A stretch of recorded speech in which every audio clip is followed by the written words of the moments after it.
Police ఆఫీసర్గా, ఒక మాజీ పోలీస్ ఆఫీసర్గా నేను గమనించినది, ఆయన ఎక్కడికో ఒక విజిట్కి వెళ్ళినప్పుడు ఒక మనిషి యాక్సిడెంట్లో వస్తే కల్పబుల్ హోమిసైడ్ నాట్ అమౌంటింగ్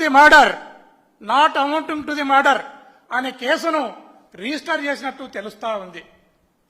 ఒక మర్డర్ జరగాలన్నా లేదా ఒక నేరము జరగాలి అన్నప్పుడు ఫస్ట్ ఆఫ్ ఆల్ ఆ మనిషికి ఒక చెడు ఉద్దేశం, అల్టీరియర్ మోటివ్ ఉండాలి, ప్లాన్ ఉండాలి, ప్రిపరేషన్ ఉండాలి, అటెంప్ట్ జరగాలి, కంప్లీషన్ జరగాలి. వీటన్నిటినీ గాలి కొదిలి ఒక యాక్సిడెంట్ కేసును ఒక సీరియస్ నేరంగా కేసును రిజిస్టర్ చేయడం అంటే పోలీస్ వ్యవస్థలోని కొంతమంది పోలీసు అధికారులు ఏ రకమైన స్థితికి దిగజారినారో, ఏ రకంగా ఈ కూటమి ప్రభుత్వానికి ఒత్తాసు పలుకుతున్నారో, చెంచాలుగా పనిచేస్తున్నారో కొంతమంది. నాకు చాలా బాధ ఈ మాటను తెలియజేస్తున్నాను. ఒక యాక్సిడెంట్ కేసును ఒక సీరియస్ కేసుగా రిజిస్టర్ చేయడం అంటే, అలాంటి యాక్సిడెంట్ కేసునే మనం చంద్రబాబు నాయుడు మీద రిజిస్టర్ చేయాలంటే గోదావరి పుష్కరాల్లో 29 మందిని చంపినాడు. ఇది రాష్ట్ర ప్రజలందరూ కూడా ఇప్పటికీ గుర్తుంది. అదేవిధంగా ఆయన సభలు సమావేశాలు పెట్టి ఒక 10 మందిని చంపినాడు. ఆయన ప్రభుత్వం నిర్లక్ష్యంతో మొన్ననే తిరుమలలో 6 మంది, అన్నవరంలో 7 మంది చచ్చినారు. అదే కాకుండా ఆయన కేసులను మనం చూస్తే హైదరాబాద్లో ఆయన ఓటుకు నోటు కేసులో దొరికి రాజధానిని తెలంగాణకు వదిలేసి, హైదరాబాదు నగరాన్ని తెలంగాణకు వదిలేసి కేసులను మనకు తీసుకుని వచ్చినాడు. ఏసీబీ కేసు అది ఇప్పటికీ పెండింగ్ లో ఉంది ఆయన మీద. అది కాకుండా ప్రత్యేక హోదాను తెగనమ్మినాడు కేంద్రానికి, ఆయన ముడుపుల కోసం, ఆయన ప్రత్యేక ప్యాకేజీ కోసం. అదే కాకుండా ఆయన కేసులను మనం చూస్తే ఒకసారి ఇప్పటికి కూడా పెండింగ్ లో ఉన్న కేసులు 19/2023 ఒక ల్యాండ్ స్కామ్, 16/2022 ఒక ఇన్నర్ రింగ్ రోడ్డు కేసు, 17/2024 ఒక లిక్కర్ కేసు, 18/2023 మరొక liquor case, 29/2021 skill development scam case, 24/2021 fibre net case, 15/2020 assigned land case, 14/2020 అదొక అసైన్డ్ స్కామ్, అసైన్డ్ ల్యాండ్ లో స్కామ్ కేసు. ఇవే కాకుండా ఆయన ముఖ్యమంత్రిగా, ఆయన ఎమ్మెల్యేగా ఆయన తొలినాలలో ఒక ఏలేరు స్కామ్ అనేది చేసినాడు. అది ఇప్పుడు బయటకు వస్తా ఉంది. ఆ ఏలేరు స్కామ్ లో భూ నిర్వాసితులు ఎవరైతే ఉన్నారో ఆ భూ నిర్వాసితుల దగ్గర, రైతుల దగ్గర డబ్బులు తిన్న దొంగ చరిత్ర అవుతుంది ఏలేరు స్కామ్ లో. అదే కాకుండా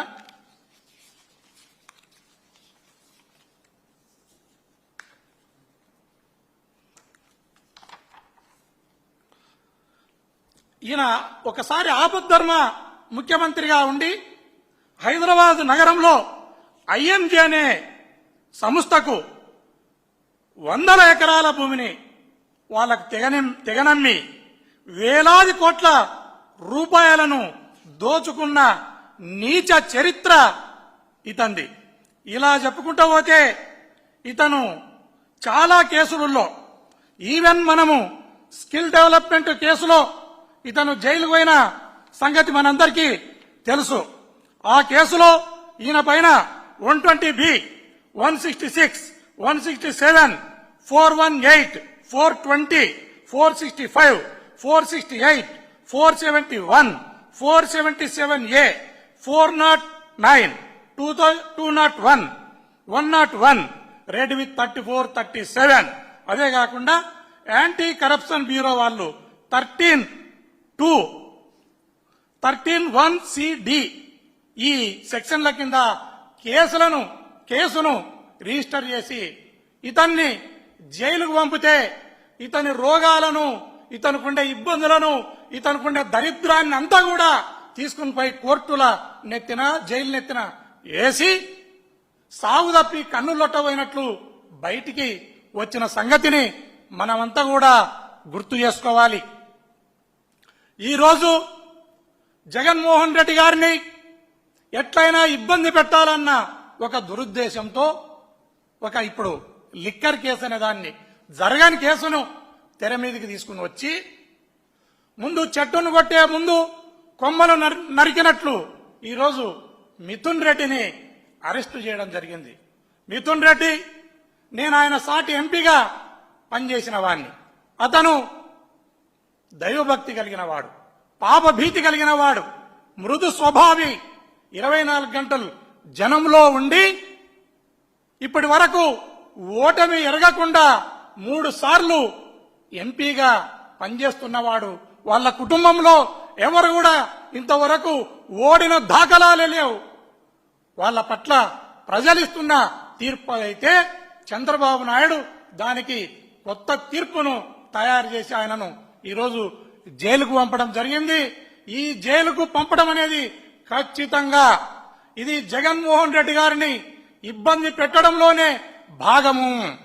అందుకోసమే వాళ్ళ పత్రికలు ఏవైతే ఉన్నాయో ఆ పత్రికలు ఈరోజు పతాక శీర్షికన జగన్మోహన్ రెడ్డి గారి వైపు ఏలు చూపుతున్నాయి. వాళ్ళ పత్రికలు గాని, వాళ్ళ టీవీలు గాని, వాళ్ళ పత్రికలలో గాని, వాళ్ళ టీవీలలో గాని ఒక్కసారి అలా రాసుకుంటూ వచ్చినారంటే ఖచ్చితంగా అది అరెస్టుకు దారి తీస్తుందని ఈ రాష్ట్ర ప్రజలందరూ కూడా భావిస్తున్నారు.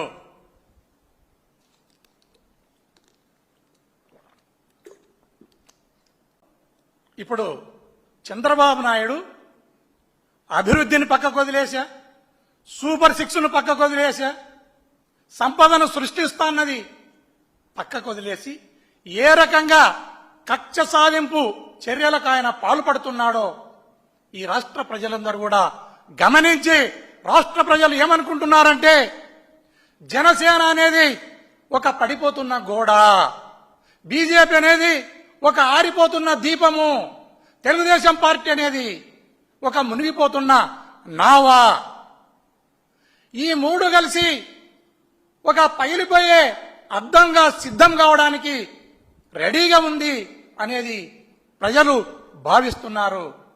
దీనిని ఇప్పటికైనా చంద్రబాబు నాయుడు గాని ఆయన కుమారుడు లోకేష్ గాని గమనించాలి. విపరీతంగా మీరు ఎంత ఇబ్బందులు పెడుతున్నారో ఇంతింత వటుడింత అన్నట్లు రోజు రోజుకు జగన్మోహన్ రెడ్డి గారి ఇమేజ్ జనంలో పెరిగి వేలాది మంది, లక్షలాది మంది ఆయన బయటికి పోతే చూడడానికి వస్తున్నారు. అయ్యా చంద్రబాబు నాయుడు, ఆ జనాన్ని చూసినాకైనా నీ పార్టీ గాని నువ్వు గాని ఇద్దరు కూడా క్లైమాక్స్ స్టేజ్కి చేరుకున్నారనేది గుర్తుంచుకోండి. మీరు జ్ఞానంతో ఆలోచించండి. ఖచ్చితంగా జగన్మోహన్ రెడ్డికి జనంలో పెరిగిన ఆదరణను బట్టి నాకు అనిపిస్తున్నది ఏమంటే నీ పార్టీ నువ్వు ఇద్దరు కూడా క్లైమాక్స్ లో ఉన్నారు. మీసాలు వచ్చేటప్పుడు దేశాలు కనపడమని అధికారం వచ్చినప్పుడు మీకు కళ్ళు కనపడకుండా పోయిన నీ కొడుకు. దయచేసి ఇప్పటికైనా మీరు ఈ కక్ష సాధింపు రాజకీయాలకు స్వస్తి చెప్పి మీరు ఏవైతే ఎలక్షన్ల ముందు ప్రచారానికి వచ్చినప్పుడు సూపర్ 6 అని చెప్పినారో, ఏదైతే తల్లికి వందనం అన్నారో, రైతులకు సాయం అన్నారో, రకరకాలుగా 143 హామీలను మీరు ఇవ్వడం జరిగింది.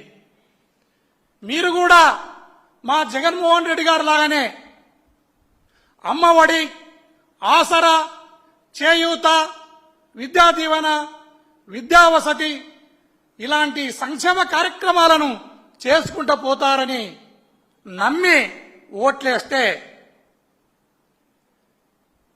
ఏరు దాటేంత వరకు ఎల్లయ్య, ఏరు దాటిన తర్వాత పుల్లయ్య అనే రకంగా మీ ఆలోచన విధానం ఉంది. దయచేసి మీరు ఇప్పటికైనా ఈ చెడు ఆలోచనకు, ఈ అరెస్టులకు, ఈ రిమాండ్లకు, ఈ దొంగ కేసులకు తిలోదకాలనిచ్చి మీరు ప్రజాక్షేత్రంలోకి రండి. ప్రజాక్షేత్రంలో గెలుపోవటంలు దైవాధీనం, గెలుపోవటంలు ప్రజాధీనం. ఇది మీరు గుర్తుపెట్టుకోవాలని ఈ సందర్భంగా తెలియజేస్తున్నాను. మీరు ఇలాంటి కక్ష సాధింపు చర్యలకు పులి స్టాప్ పెట్టి ఒక మంచి